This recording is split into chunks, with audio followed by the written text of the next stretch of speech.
जय हिंद दोस्तों। मैं संजय त्रिपाठी आपका स्वागत करता हूं।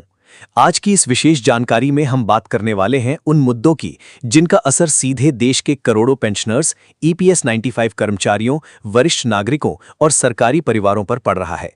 पिछले कुछ दिनों से लगातार जो चर्चाएं सबसे ज्यादा तेज हुई हैं, उनमें न्यूनतम पेंशन बढ़ोतरी, पेंशन देरी, बैंक केवाईसी समस्या, उच्च पेंशन, डीए-डीआर बढ़ोतरी और 8वें वेतन आयोग को लेकर उम्मीदें शामिल हैं। लेकिन सबसे ज्यादा चिंता जिस बात को लेकर बढ़ रही है वो है बुजुर्गों की बढ़ती आर्थिक परेशानी। बहुत सारे लोग केवल खबर सुनते हैं कि पेंशन बढ़ सकती है, लेकिन असली सवाल ये है कि आखिर इतनी मांग क्यों उठ रही है। इसकी वजह जमीन पर दिखाई देने वाली वास्तविक स्थिति है।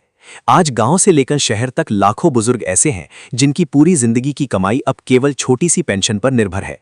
लेकिन महंगाई जिस रफ्तार से बढ़ रही है उससे उनका जीवन चलाना बेहद कठिन हो गया है।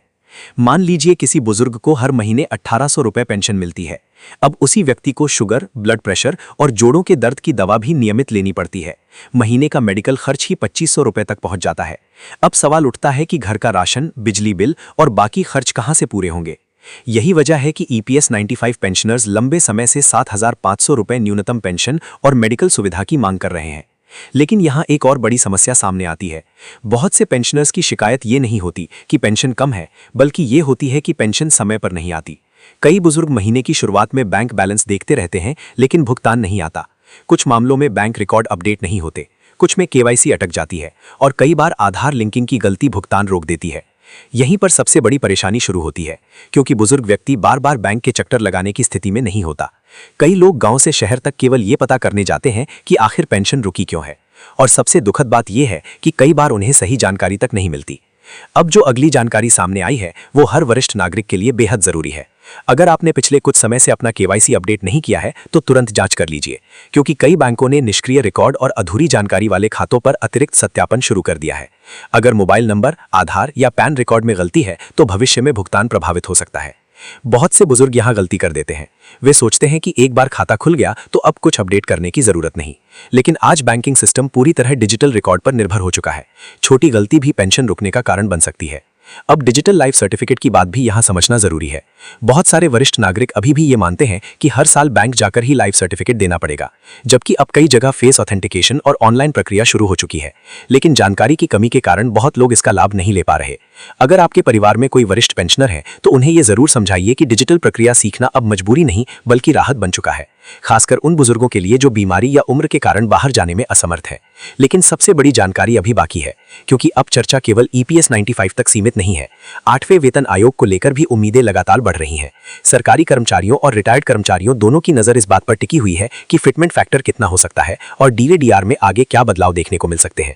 कई विशेषज्ञ मानते हैं कि आने वाले समय में महंगाई को देखते हुए पेंशन और वेतन संरचना में सुधार की मांग और तेज हो सकती है, क्योंकि आज जिस तेजी से दैनिक खर्च बढ़े हैं उसके मुकाबले बहुत से पेंशनर्स की आय बेहद सीमित है। अब यहाँ एक व्यावहारिक बात समझिए। अगर आपकी पेंशन अचानक रुक जाए तो सबसे पहले 3 चीजें जरूर जांचिए। पहला, बैंक केवाईसी, दूसरा, आधार लिंकिंग, तीसरा, लाइफ सर्टिफिकेट की स्थिति। कई मामलों में केवल इन वजहों से भुगतान रुक जाता है और लोग महीनों तक परेशान होते रहते हैं। और ये जानकारी हर परिवार को जरूर पता होनी चाहिए कि पेंशन दस्तावेजों को व्यवस्थित रखना कितना जरूरी है। पीपीओ नंबर, आधार कार्ड, बैंक पासबुक, पैन और नॉमिनी जानकारी हमेशा एक सुरक्षित फाइल में होनी चाहिए, क्योंकि जरूरत पड़ने पर यही दस्तावेज सबसे ज्यादा काम आते हैं। अब फैमिली पेंशन की बात भी यहाँ बेहद महत्वपूर्ण हो जाती है। बहुत सारी विधवा महिलाएं ऐसी हैं जिन्हें पति की मृत्यु के बाद लंबे समय तक भुगतान शुरू नहीं हो पाता। कारण क्या होता है? कभी रिकॉर्ड अपडेट नहीं होता, कभी नॉमिनी में गलती होती है और कई बार दस्तावेज पूरे नहीं होते। मान लीजिए किसी परिवार में घर का एकमात्र स्थायी सहारा वही पेंशन हो, अगर वही महीनों तक अटक जाए तो परिवार की स्थिति कितनी कठिन हो सकती है इसका अंदाजा लगाया जा सकता है। कई घरों में दवा तक उधार में खरीदनी पड़ती है। अब बैंकिंग नियमों की तरफ भी थोड़ा ध्यान दीजिए। आरबीआई समय समय पर वरिष्ठ नागरिकों को बेहतर सुविधा देने के निर्देश जारी करता है, लेकिन जमीन पर बहुत सारे बुजुर्गों को अब भी लंबी लाइनें, दस्तावेजों की बार-बार मांग और जानकारी की कमी जैसी परेशानियों का सामना करना पड़ता है। अगर आपके साथ भी ऐसा हो रहा है तो केवल मौखिक शिकायत करके मत छोड़िए, लिखित आवेदन दीजिए, उसकी रिसीविंग लीजिए। जरूरत पड़े तो ऑनलाइन शिकायत पोर्टल का इस्तेमाल कीजिए, क्योंकि कई बार रिकॉर्ड बनने के बाद कार्रवाई तेजी से होती है। वीडियो अंत तक जरूर देखिए, क्योंकि अब एक महत्वपूर्ण चर्चा बाकी है। बहुत सारे लोग सोशल मीडिया पर आने वाली हर खबर को सही मान लेते हैं। कभी 7500 रुपए पेंशन लागू होने की अफवाह, कभी भारी एरियर आने की चर्चा, तो कभी तुरंत डीए बढ़ोतरी की बातें वायरल हो जाती हैं। लेकिन हर खबर पर तुरंत भरोसा करना सही नहीं होता। आधिकारिक जानकारी का इंतजार करना हमेशा जरूरी है। अब एक भावनात्मक पहलू भी समझिए। बहुत सारे बुजुर्ग अपने बच्चों पर बोझ नहीं बनना चाहते। वे चाहते हैं कि उनकी पेंशन से कम उनका इलाज और रोजमर्रा का खर्च निकल जाए। लेकिन जब पेंशन कम हो, देरी से आए या रुक जाए, तब मानसिक तनाव भी बढ़ जाता है। कई बुजुर्ग अंदर ही अंदर चिंता में रहने लगते हैं। यही कारण है कि पेंशन केवल आर्थिक सहायता नहीं, बल्कि बुजुर्गों की सम्मानजनक जिंदगी का आधार बन चुकी है।